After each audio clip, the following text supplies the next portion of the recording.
You're listening to the Mindful Mama podcast, episode 104. Today we're talking about 6 essentials for positive change. Welcome to the Mindful Mama podcast. Here it's about becoming a less irritable, more joyful. At Mindful Mama, we know that you cannot give what you do not have. And when you are thriving, when you have calm and peace within, then you can give it to your children. I'm your host, Hunter Clark-Field's Mindful Mama mentor. I coach overstressed moms on how to cultivate self-awareness in their daily lives and to take family and life to a new level of peace and, believe it or not, cooperation. I've been practicing yoga and mindfulness for over 20 years. I'm the creator of the Mindful Parenting course, and I'm the mom of 2 girls who challenge me every day to hone my craft. So, welcome, friend. Welcome, welcome, welcome. I'm so glad you're here. If you're new, welcome. So glad you found me. Today's episode is an interview. We mix it up around here. We have some solo podcasts, some interviews, and I have my friend Carla come once a month. So today we are going to be talking to a person who happens to be a good friend of mine. Kari Gormley is a coach based in the principles of positive psychology and the host of the Running Lifestyle podcast. She's also a mom on a mission to maintain the running lifestyle while balancing everything else in life, including family, career, and wellness. So I can't wait for you to hear. We talk about this idea of moving beyond functioning to flourishing, and that need to invest in our well-being and our peace of mind. Kari has actually also taken mindful parenting. She talks about her experience with that. She was one of the very first people to ever take it. And we also talk about the key foundations for a healthy, thriving life. So I can't wait for you to hear this episode. Yay! Right now, what's going on in my world is that we have been selling tickets to the Mindful Mama Spring Retreats on April 14th. You can check that out at mindfulmamamentor.com/spring retreat. And I'm also really excited to let you know that the Mindful Parenting free training, which was wildly popular last year, we're doing it again. Oh, yay!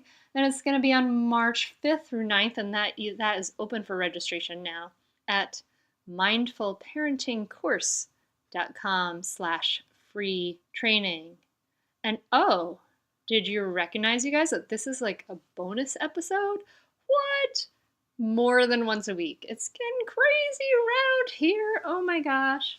It's because Mindful Parenting is coming up, and we have so many amazing guests on the podcast coming up before Mindful Parenting. You have no idea. We are not only going to have Dr. John Duffy, who's all over the radio in Chicago. You guys know him, my Chicago peeps.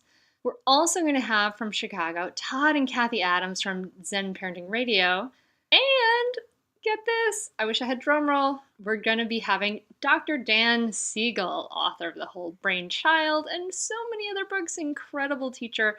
He's going to be on talking about his new book, which is awesome, you guys, The Yes Brain. So many things coming up, but isn't this cool that this is a bonus episode? So lots of stuff coming up.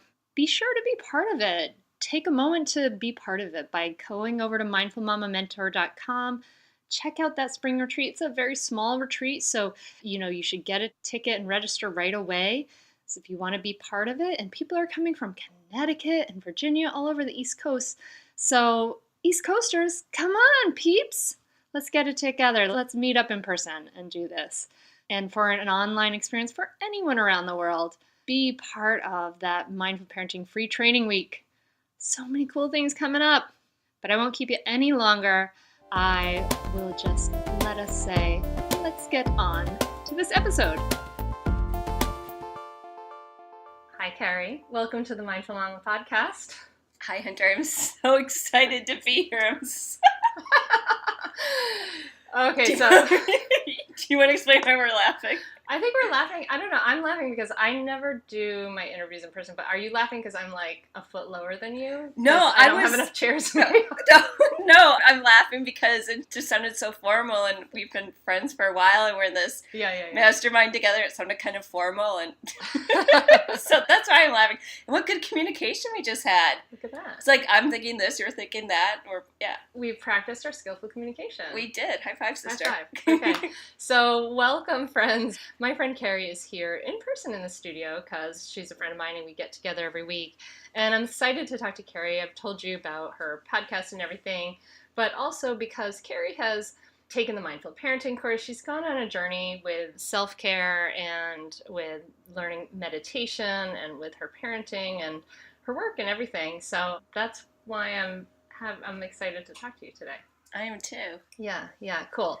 So let's go back to kind of before we met. You had your son and you were kind of, what was going on at that point in your life? Because that's the part I don't really know. So I'm curious about that. Yeah. Like, what was going on at that point in your life that was driving you to really dive into some of the learning and stuff that you have been doing in those years since? Well, I knew early on how important self-care was. When I became pregnant with William, I was living in Northern Virginia with my husband, and his parents are in the area. He grew up in Northern Virginia. And when I was 6 months pregnant, we decided to move up to Wilmington, Delaware, because my husband got a good job, a really great job offer. And we knew we were leaving all our support behind, and my parents live in Wisconsin. But we came up here, and as soon as we got up here, I had high blood pressure, I had edema, and I ended up having preeclampsia. Also, we were going into the winter, so it was a perfect storm. And on day 2 of my son's life, I was pretty much spotted for postpartum depression and anxiety. And sure enough, I don't have it anymore. And so I knew self-care was really important. Before we met, I had actually taken a meditation class at the yoga studio where I go, and I was practicing yoga. I wanted to apply mindfulness specifically to parenting, and it's really been helpful, not only for me, but also for my husband. Oh, yeah. So this is cool. So when I started on my journey saying, okay, mindfulness is not enough. I need to learn some communication skills, because I would say something, I would finally get calm, and then I would say something that wasn't so skillful. It would just like explode the whole thing again with my toddler. Anyway, so I finally, as I started to learn those communication skills, Kari and her husband were some of my first people to help so that I could learn to teach these skills with. And it was really eye-opening class, wasn't it? That was fun little adventure we had. It was. And it was such a gift to be taught by you. And it was such a gift also to have Robert there. We were the only couple who were able to be that. And it's been incredible to use the end times when we've hit some really hard parenting times and being like, saying to each other, what would Hunter say? Or this is below the line, or I'm out of here, and understanding what the other person's doing when they just kind of like left the room because they knew they were getting to like a point where they just said, time out, I need to leave. Yeah. So you were in that first class where learning those communication skills, learning like what isn't working as far as like ordering and threatening, learning about, I think some of the most eye-opening parts of that were learning about our old styles of parenting, don't you think? And kind of learning about how those affect our kids, right? Did you have any like eye-opening moments in those classes? Yes, absolutely. I think the biggest takeaway was consistency is not necessarily the key. I think we think like every time we have to be like this, but then sometimes it might be, well, I really want to go to the park and coming up with something else. And I think it's hard because you want to say like, here's the concept, here's their choice, this is the consequence if you don't, or this is the consequence if, or this is what it is. That's kind of the way we usually do it, right? Or people usually do it, right? Right. And so to come up really with your thing of what's acceptable and what's not acceptable, and to be okay with things can change over time depending on the situation. Yeah, because it sucks to be the enforcer. Sometimes you're like, I really wanted to do this thing, but I've laid down this right. I can't threat, and now I can't. Yeah. So definitely watching the threat, and there are some things too that I've gone in deep too with positive psychology, and mindfulness is in there, and this idea too of it's so easy to be like, good job, or yeah, that's nice, honey, but to take that time and to be mindful and ask a question about what they just shared, or ask more and not have this automatic response. And I think nowadays, because we are so busy, it can be really easy to maybe be on your cell phone and your child says something, you're like, yeah, and then for them to say, hey, you're not listening to me. I mean, I know, I think that was the biggest eye-opener in my learning with this too, and also in teaching people, is that it's like, a lot of us, we're not really listening to our kids, right? yes, We're like, just yeah, like, yeah, we just let me wanna, do my thing. Yeah, or we just want to fix their problem so that Yes. they, you know what I mean, or whatever, and we're not really listening. Yes. And it sounds like what you're saying is that the mindful parenting, reflecting back and listening, has been kind of that knowledge has kind of been anchored by, now you're studying positive psychology, and it's kind of been anchored by that, where they're saying, yes, like, let's really listen to understand. Let's really practice. I would call that, I guess, deep listening, right? Deep listening. Yeah, absolutely. If I can just confirm, because there's can be like a lot of confusion around positive psychology. Yeah. Sure. Sometimes people think it's all about positive feelings, and it's not that. So there's kind of two types of psychology. There's mainstream psychology, which definitely needs to be there. That's, helping people who are at like a deficit, they're not at neutral. And then positive psychology is around like what's right, what's good, and also saying, though, we need to have the situations that aren't as good so we can see the contrast.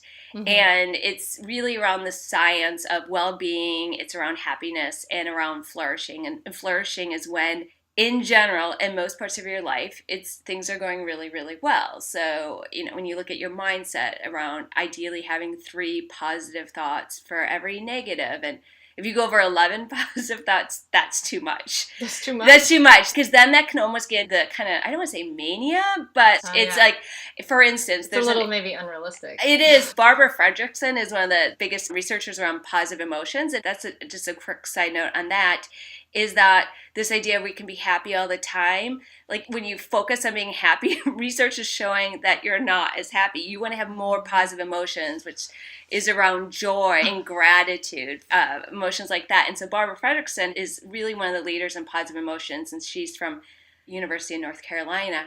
And she uses the example of, it's too much positivity where you look at your child while they're sleeping in their cozy bed and you see a snake slithering on them and you say, isn't science amazing? Then it's gone too far. Yeah, you need that. You need some stress response. Yeah, we do need that amygdala and the old part of the brain. Yeah. Well, I want to ask you this, Kari, because your podcast, The Running Lifestyle Show, is, like, I would say when I listen to it, like, the music feels like perky and it's like very like positive, and your way of speaking on the Running Lifestyle Show is really positive, and you laugh a lot and it seems like you have a good time. But you've gone into this research in positive psychology because of some of the lows, right? Like, and you've been sharing that as well on the podcast, right? Yeah, absolutely. And that's why I was really drawn to positive psychology, because I believe it's a massive tool belt full of tools. And I very much believe for some people, in some instances, medication is a critical part of it. Oh, yeah. I feel very strongly about that. And then there are a lot of other tools. And that's also the basis of positive psychology, because they call it the PERMA model, where it's positivity, then it's engagement. So how are you engaging in your environment? How are you showing up? When you're going to a store and you're checking out, are you on your cell phone? Or are you maybe engaging with the cashier saying, hey, how's your day going? Or maybe even like, what are you grateful for? And I think it's so easy just to see so many things as transactional. But if we kind of like slow down, we bring back something different engagement. I'm not saying like every person you says, what are you grateful for? But it's amazing how you feel like you're connecting with fellow humans. It goes into relationships, and the longest study for longevity is with some men from Harvard, and they're actually showing that the quality of the relationships is the biggest indicator for longevity. It's not like heart health and all these other things. It's the quality of the relationships. Those people you can call at 3 a.m, you're like, I need help stat. I mean, you're definitely one of those people. I'm like, oh my gosh, something has hit the fan. And I think some mutual friends of ours too, we could call them. And then it also goes into meaning. I think it's at least my journey as a mom. I had taken a little bit of time off. I was a facilitator at the time for Weight Watchers. And before that, I'd done business development and PR. And I remember feeling like, what am I, just a cow that's milking all the day? Moo. If anyone can relate. And then, yeah, and it was so beneficial. I had my own meaning, like, to do something else. That I just wasn't the milking cow. And then, like, my husband wasn't, okay, now what do you want? It wasn't. It was having that autonomy, which is really key in meaning, that everyone has their own meaning, and then also having achievement. So a way of setting goals and meeting those goals, not just about goal setting, but goal meeting. And then the program I went through, which is from the Flourishing Center, and the founder, Amelia, I hope I get Amelia's last name correctly, Zhivotskaya. Wow. Yeah, exactly. She was from the second graduating class from the master's at Penn in Philly, and that's the birthplace of positive psychology. And she adds a V to it, which is vitality. Because if we're not taking care of our bodies, it's really hard to have all these other factors, have positivity, engagement, relationships, meaning, achievement. And so those are things that drew me because of having depression. And I had a couple of bouts of depression. And it's a slippery slope. And once, for my case, once I'm not sleeping well, I mean, and that's for a lot of people, all hell breaks loose, so to speak. And so I'm very passionate about exercise because it helps you sleep better. And also what I'm eating. I just am almost about complete, by the time this goes live, probably I'll have completed my first Whole30, and it's been eye-opening. And quickly, what's a Whole30? So Whole30, it's not a diet, it's a reset. It's taking a lot of common allergens such as dairy and grains and eliminating them, and taming, as the founder, like Melissa Hartwig says, taming your sugar dragon. And so I'm that type of person who one piece of chocolate isn't enough. And if I have a lot of carbs, then I want even more. Even if I have sushi, then I want ice cream for dinner. I want the green tea and ice cream. And what I've been able to do, so I eliminated dairy, sugar, grains, even added sugar. So for instance, if I had wanted to have some like sriracha sauce, well, there's a little bit of sugar in there, so I didn't have that. And we've had some meals together. I love sriracha.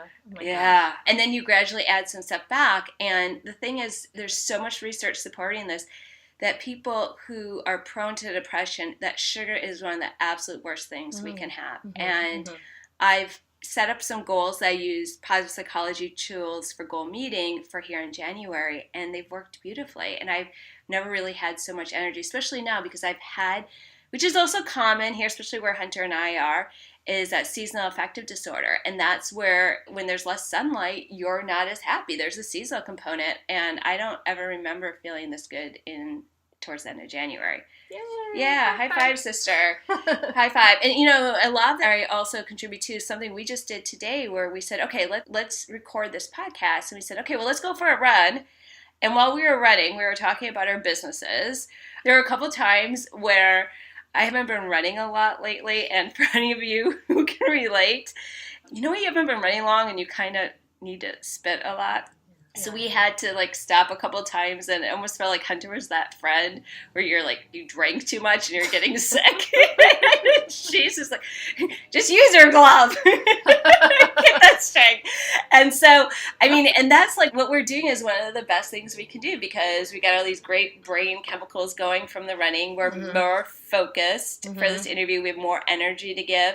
And we really connected as friends, and we were outside getting the beautiful sunlight. Yeah. It's interesting because you mentioned that, one of the big benefits of getting that exercise as a foundational component for feeling good is sleeping better. And it's funny because you made me remember that was one of the reasons I started exercising more, was so I could be tired and sleep at night, because it really helped me. When I started running, I was a teenager and doing in with not a great crowd, and smoking cigarettes and experimenting with other stuff too. And running really helped me ground, and I really appreciate that. I think it was a gateway to meditation for me. It's interesting when you think about this, like when we think about all these different, this idea of our goals, or being really, that's okay, being really fulfilled, right? And then, but we kind of have to work backwards, right? It's that whole, Maslow's hierarchy, where,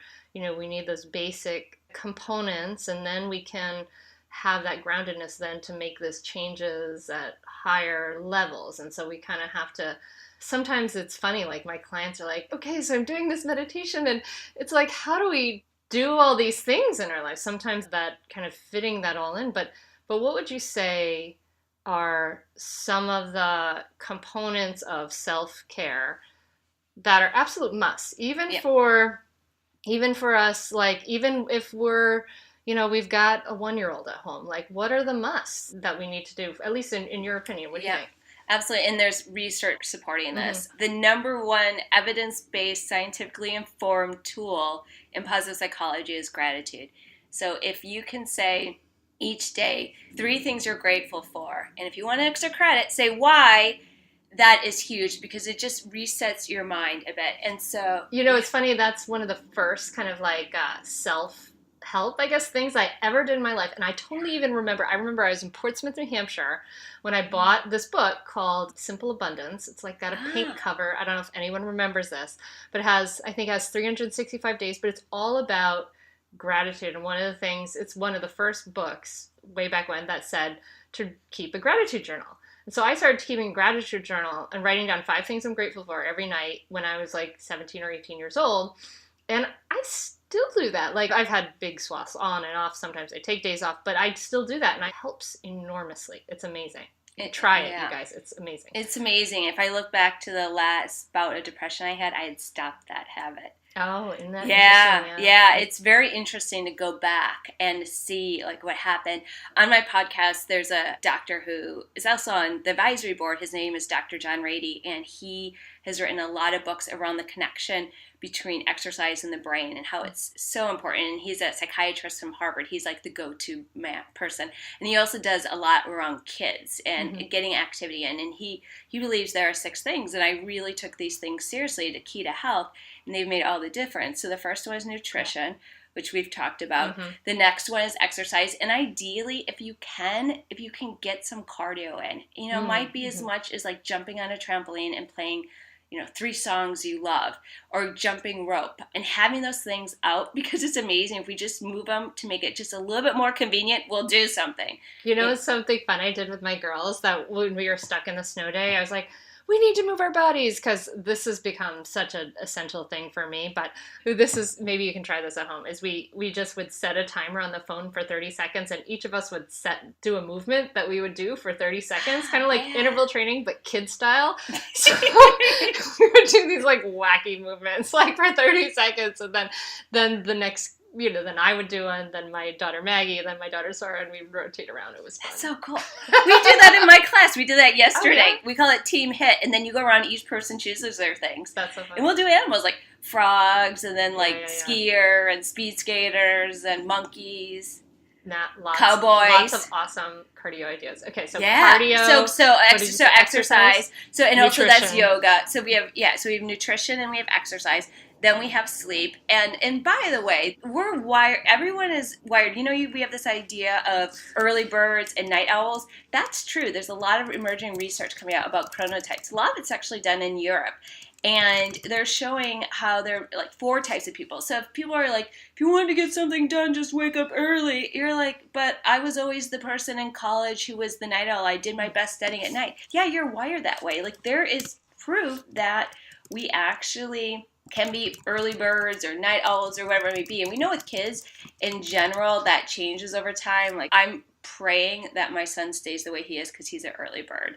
I've been told by sleep doctors that good luck with that, but we'll cross that bridge. Yeah. He's 10 right now. We'll do that. So you have sleep. And then another one is meditation. I really didn't have a strong meditation practice for a while. And then I actually was able to interview a doctor who'd written a book about transcendental meditation. And I learned I have a transcendental meditation, which I do once a day. And my goal is to get it up to twice a day, 5 days a week.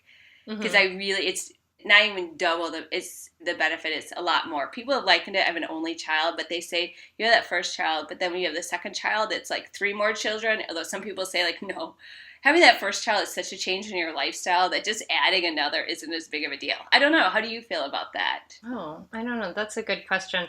It is a huge change, but the second child I think is easier just because you know what you're doing and you're not as anxious about it all. And I want to just let the listener know that transcendental, so we talk about meditation here on the Mindful Mama podcast. Usually we're talking about mindfulness meditation, which is kind of a meditation we're bringing our mind, which wanders, back to our breath or something, like a focus like our breath or our body. And transcendental meditation is using a mantra internally, right? Like in your head, you're kind of using a mantra again and again to sort of focus the mind. Right. Would you say? Right. Yeah. And it's a personalized one, and this is not an inexpensive program. You get your own personal meditation teacher, and they see how you're wired. So I have mine, and you never say it out loud. So don't even try asking Hunter. Give me the mantra. I'm not releasing this podcast now. And then, so there's meditation, and then they talk about the importance of getting outside, and especially when it's dark out. Like, we need to get outside. And then the last one is around your tribe, your people. And what's so exciting, what we just did is we were outside. So checky, check. We got that done for the day. Oh, yeah. We checked a couple off. We got outside and we bonded. We got 3 right there. Aww. And Hunter did ring the bell. She invited the bell, but that's not meditation, but I've already done my meditation for the day. Yeah. And I do know I'm eating for lunch and dinner, so that's pretty good. And I slept wonderfully last night. And how do you feel? I feel on fire. I feel so good. And the beauty of this is you might be like, oh my gosh, this is going to take so much time. What are you, crazy? It makes you so much more efficient. I know exactly when I'm on my prime, and I'm in a prime time right now. And I think better, I'm clearer, I can see the connections, and I'm not tired and worn out. If I think about the mom with a young child and might be overwhelmed right now, I would invite you to think about, can you combine some of these things where you have triggers and you do habit stacking? For instance, if you are breastfeeding, is this a time where maybe your baby is on the pillow, and there was when I was nursing obsessive. Meditation. Oh, is there something? I mean, you could just, mindfulness of nursing. And I encourage people who are nursing to do that, to actually like set a timer so that they don't feel like, if you have a baby who nurses for a long time, it can be exhausting. I had one. Yeah, like you could set a timer for 10 minutes and just in that 10 minutes, just, when the mind wanders, bring your attention back to breathing and the feeling of nursing. And that would be a great meditation, actually. And then the timer, making sure you don't have one of those like jarring timers. I remember I heard someone on a podcast say like a kitchen timer. No, not a kitchen timer. Like maybe it can be a special ding, and maybe when you're breastfeeding, that's the time when you do the 3 things you're grateful for. Oh yeah, you could do that. Yeah, there's so many things now that I look back 10 years ago. I wish I would have known then what I know now. But that's typical of a mother. And I love this phrase, I was a better mother before I became one. Yeah, totally. But it's interesting, for 10 years ago, and Maggie's 10 too, we didn't have smartphones 10 years ago. Or maybe some people did. But at least most people didn't. And now you have this entire incredibly strong connected computer right in your hand that's incredibly addictive. And I think that's something that we have to be really conscious of, curating that and to setting up boundaries around that. What Bill did? My husband, Bill, he turned his smartphone gray. Yes, that's huge. Yes. It's so boring to look at now. I'm like, oh God, I don't even want to. It really it turns off the desire to get on your phone. So if you are fighting with that, that's something you can do, is just Google how to turn your phone to grayscale.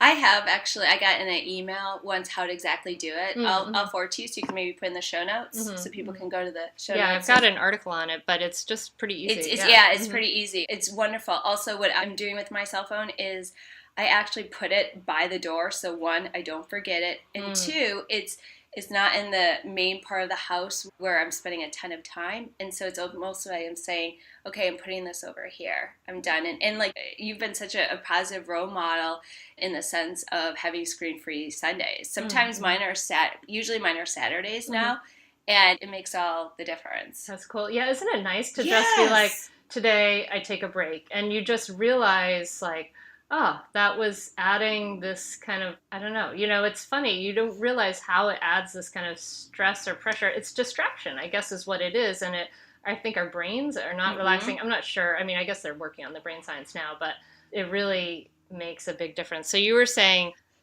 exercise, sleep, meditation, being outside in nature, and other people are really like the foundational things. Do I get them all? And your nutrition. Oh, nutrition. Yeah, those are the key 6 to Dr. Rady.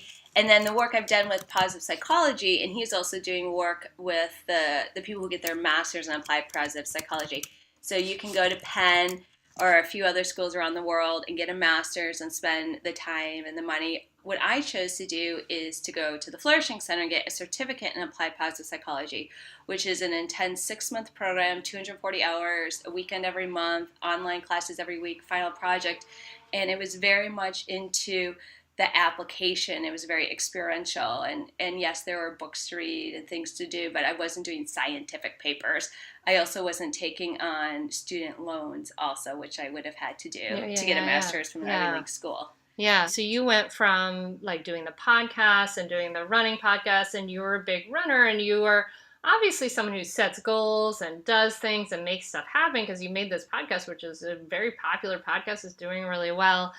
But, you know, as we talk about this idea of self-care, we look at nutrition and exercise and sleep and all those things, but sometimes some of those things can turn not so healthy, right? Yeah. Like, I'd love for you to share, Kari, your story of running, because when we first started kind of getting together, so I've been a runner for a long time, but I'm kind of like just solitary. I go out, run 3 miles, and that's my thing.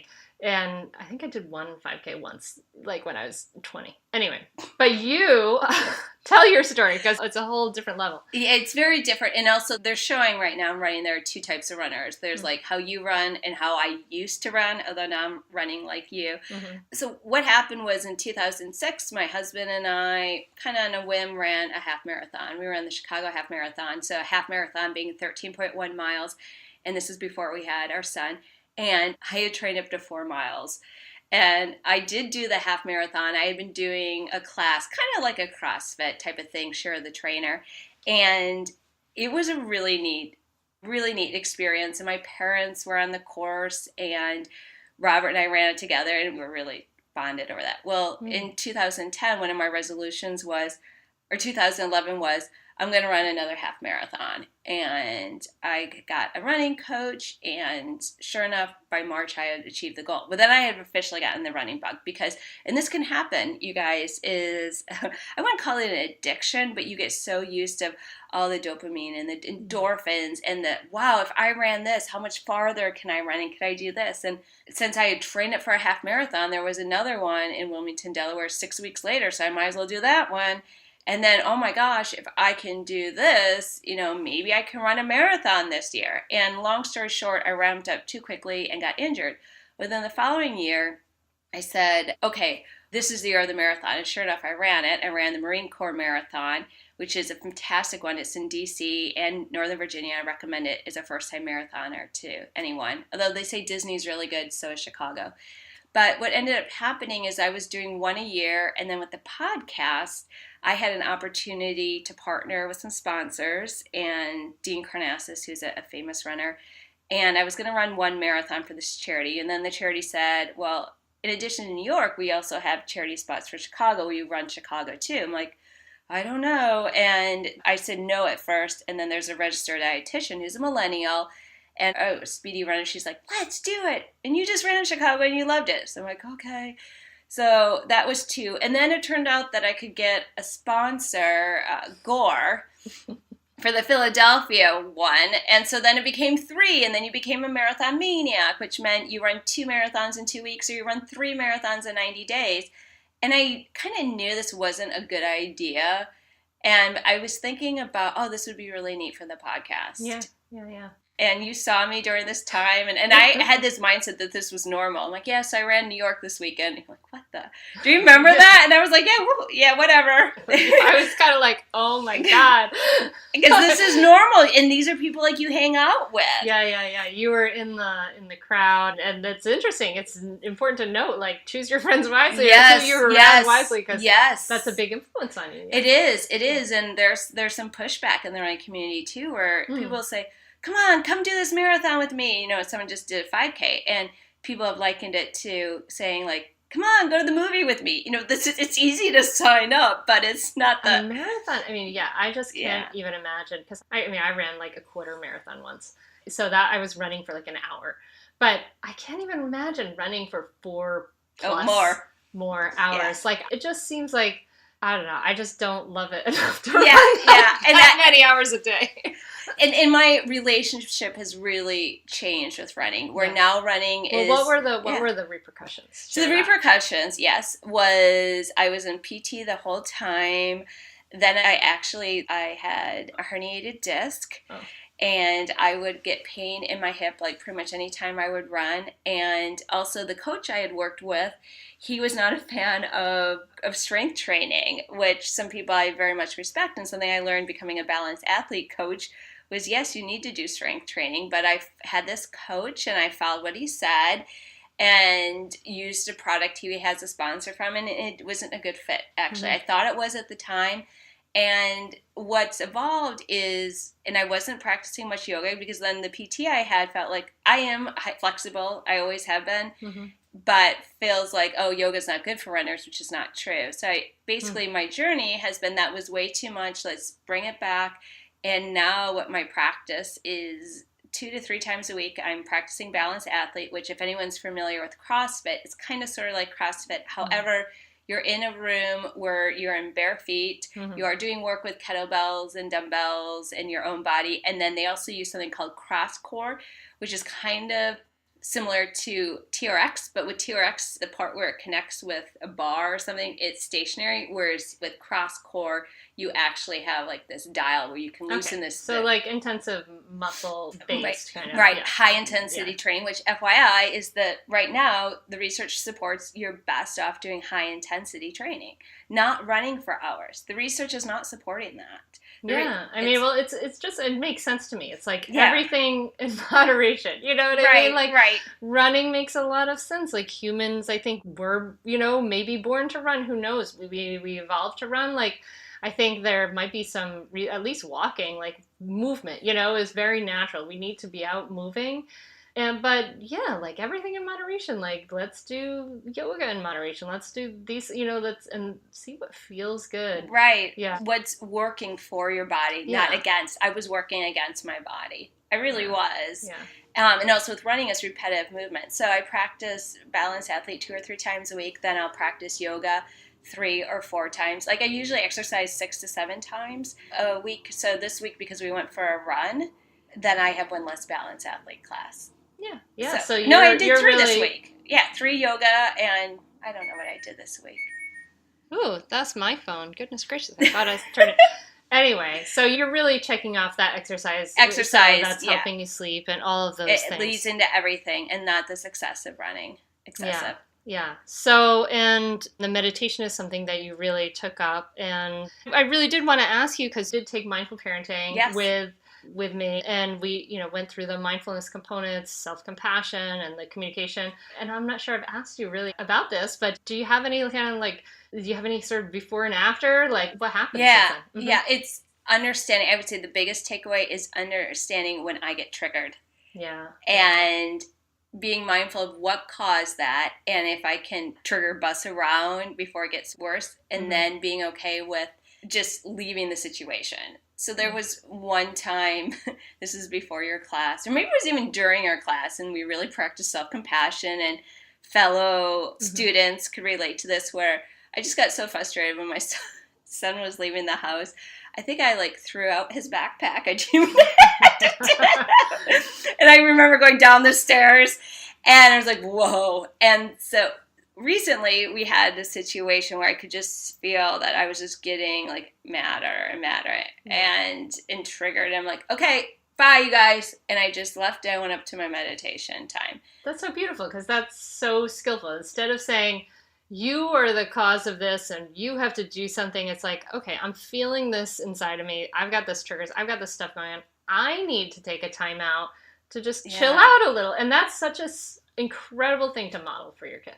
For William. Yeah, that's awesome. Yeah, thank you. And it's amazing how smart these kids are, and they recognize things. They just soak it in. They soak it in, and then they'll call you on your stuff. Oh, that's helpful, though, isn't it? It is. If I can share an example with you, is my son is one of these daredevil kids. As soon as he could ride a roller coaster, he was on it. He's full on boy, full on. and jumping around everything. And he had watched a show like Top 10 Water Parks or Top 10 Slides Around the World, whatever it was. And there was a slide at Aqua World. I think it's called Aqua World. It's SeaWorld's water park in Orlando. And it was this slide where you basically stand up and then they drop the floor on you and then you go down the slide. Yeah, wow, right? I know. And they have 3 of these, the board type of thing, and then they have one that doesn't do it, but it's very steep. Well, we went up there and William was all excited. He's standing with his arms crossed, and I chickened out and I went down the other slide. Mm-hmm.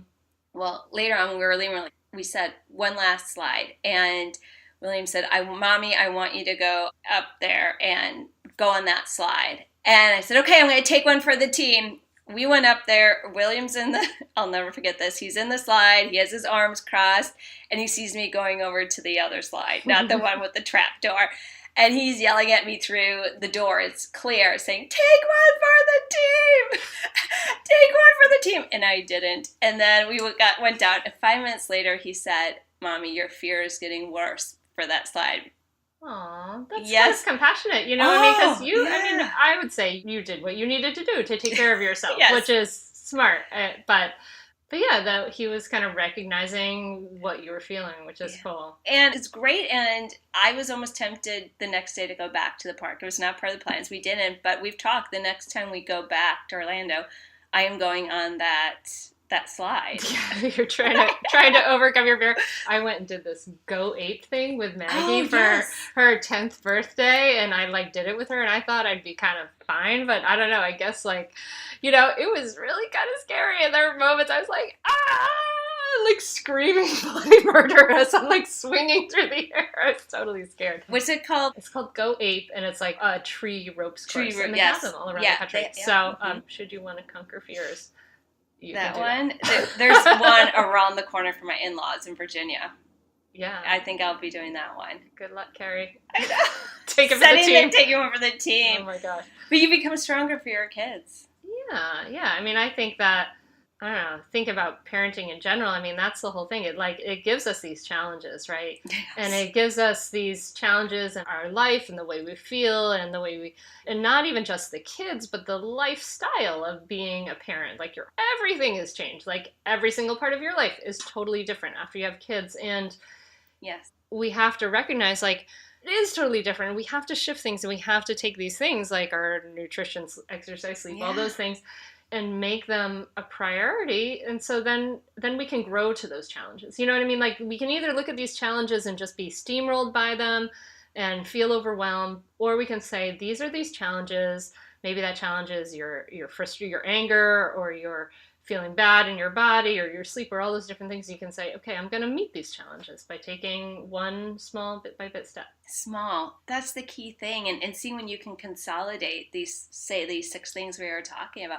I'm thinking about the mom too, or can we do squats while you're doing the dishes? Or I don't know if you can do squats while you're doing the dishes. That sounds like I'm not doing too much. I used to have this really bad habit of using my electric toothbrush and picking up stuff, and then toothpaste would splatter on the floor. So gross. Oh my God. I know. And then I would do it with my parents. They get so mad at me, and I dropped that bad habit. Yeah. Now, actually, you know what I do now when I use my electric toothbrush is I actually read an affirmation for the day, or I have this day-by-day calendar. I think by Wayne Dyer, and last year's was from, not Abraham Hicks, a woman, she just died. No. Louise Hay. Louise Hay. Yeah, I can't recommend. And those are triggers, and you have those calendars or you have those signs. I love the day-by-day because it's something new every day, and it's bite-sized pieces. So I think my takeaway from talking about all this is invest your effort, your time, what you can into feeling good in this world, because our life is short. All these little things add up. Is kind of what I'm hearing. They do. They completely do. It's not like we're saying go away for a week and a half to a yoga retreat or go in a 10-day silence. We're not. These little shots of joy, they add up over time. They do. Thank you so much, Kari, for coming on the Mindful Mama podcast. We're going to link in the show notes to the Running Lifestyle Show podcast. So if you are a runner, or even if you're not, you might like it because she has all kinds of really amazing guests on there. Thank you. Yeah, it's really more about running your lifestyle Yeah. and as much about, get fast with a 5K. It's not like that at all. Yeah. It's for the cool runners. Yeah. The lifestyle runners, the runners who are doing this for their health. Awesome. I appreciate you and your energy and what you're bringing to the world. You've brought so much to my life, and so I really appreciate that, and I want to thank you for that. Thank you. You've brought so much. We're Aristotelian friends. So Aristotelian being from Aristotle, famous philosopher, and that we have like a transaction where we're in a mastermind together and we're sharing ideas.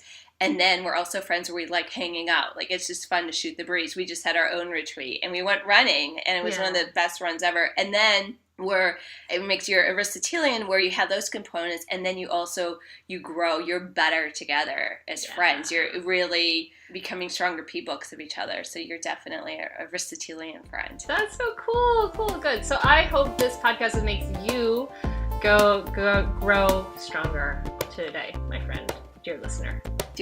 Thank you.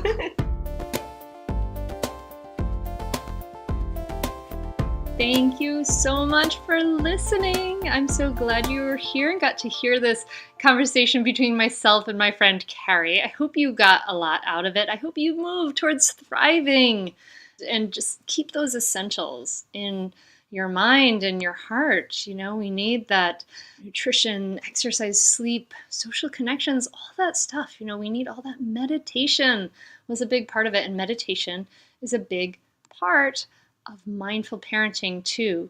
We are, like I said, we're going to have our free week-long training coming up. You can find that at mindfulparentingcourse.com/free training. And another thing Kari mentioned was a really incredible importance of social connections. Like, we need to be in touch with each other, in presence with each other, and really get that deep, lasting experience. And she really made me think of the retreats. And it's been amazing you can go over to the page for the retreat, which is mindfulmamamentor.com/spring retreat. It's amazing what people have written to me about their experiences. One participant said, "Before the retreat, I felt frustrated, like I was failing as a mom. Now I feel helpful and ready for self-worth and change." I would rate it 10 out of 10. It was one of the greatest experiences I've had in my life as a mom, and would recommend it to every mom I know. I think this day will literally change my life. She said, "Thank you for all you do to make women and moms feel worth it. It was a great time," in all caps. I mean, that's amazing. It's like why I do this work, is to create experiences like that. And we just can't do that when we're a million miles away. So come, and if you're able to, come to this spring retreat in Wilmington. It's on April 14th, and you can find out more about it at mindfulmamamentor.com/spring retreat. And coming up in the next episode should be Carla. We'll see. I hope you've enjoyed this bonus episode, and I'm wishing you a beautiful week, my friend. Namaste. Are you frustrated with parenting? Do you want to practice conscious, compassionate parenting, but you don't know how? It's not easy, and there's no roadmap for this. Until now. I'm Hunter Clark-Fields, creator of the Mindful Parenting course, and I know how frustrating it is because I've been there. I struggled as a young mom, and when I found myself yelling and triggered by my child, I knew there had to be a better way. And there is. Mindful parenting is different from other parenting trainings. They don't tell you that all that good advice is as good as useless when our internal stress response is triggered. Mindful parenting teaches you research-based tools and practices to reduce your stress response so that you can respond rather than react. And it teaches you exactly what to say so that you can create willing cooperation from your child. You can learn more and enroll at mindfulparentingcourse.com. And you can join us for a free live training where you'll learn why your kids don't listen to you, what punishment really teaches, the parenting truth that every pediatrician gets wrong, and the hidden myth that undermines your parenting. Sign up now at mindfulparentingcourse.com/free training. That's mindfulparentingcourse.com/free training. I'll see you there.